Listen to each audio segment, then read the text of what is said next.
দীর্ঘ 17 বছর পরে সেই টাকার পরিমাণ দাঁড়িয়েছে প্রায় 40,000 টাকায়। কলকাতা হাইকোর্টের রেজিস্ট্রার জেনারেলের কাছে এইভাবে 17 বছর ধরে জমছে এক যৌনকর্মীর টাকা। হাইকোর্টের নির্দেশ দেওয়ার পরেও সেই টাকা পৌঁছায়নি উল্লেখিত যৌনকর্মীর হাতে। পুলিশের বক্তব্য, অনেক খুঁজেও মেলেনি সেই যৌনকর্মীর সন্ধান।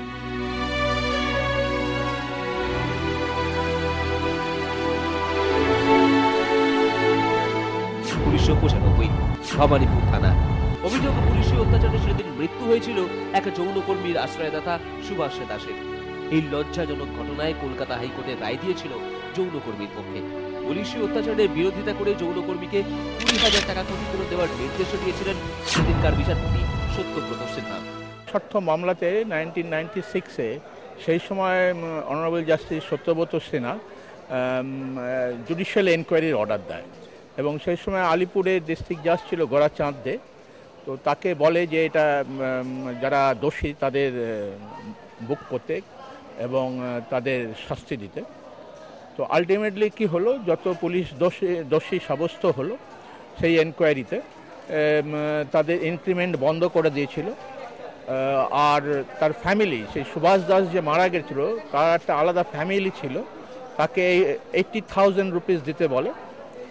আর যে যৌনকর্মী সেই সুভাষ দাসের উপরে 10 থেকে 12 বছর ডিপেন্ডেন্ট ছিল এবং তাকেও 20,000 টাকা দিতে বলে। কেবল যৌনকর্মী নয়, সুভাষ দাসের পরিবারকে ক্ষতিপূরণ বাবদ 18,000 টাকা দেওয়ার নির্দেশ দিয়েছিল কলকাতা হাইকোর্ট। সেই টাকা তার পরিবারের হাতে পৌঁছে গেলেও সুদে আসলে কলকাতা হাইকোর্টে এখনো জমছে সেই যৌনকর্মীর টাকা।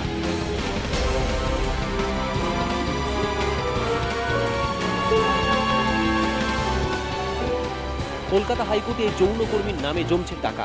1995-এ এক রায়ে কলকাতা হাইকোর্টে জানিয়েছিল এক যৌনকর্মীকে দেওয়া হবে 20,000 টাকা 6 মাসে, এবং সেই টাকাটা 6 মাস পরে আজকে 1995-এর পর 2012-তে দাঁড়িয়ে প্রায় 17 বছর পরে সেই টাকার পরিমাণ গিয়ে দাঁড়িয়েছে 40,000 টাকাতেও। কিন্তু এখনো সেই টাকা কলকাতা হাইকোর্টেই জমছে। এখনো পর্যন্ত সেই টাকার যিনি আসল দাবিদার তিনি এখনো পর্যন্ত সেই টাকা নিয়ে যায়নি। ক্যামেরায় রঞ্জন দের সঙ্গে শরতেন্দু দাস, আর প্লাস নিউজ, কলকাতা।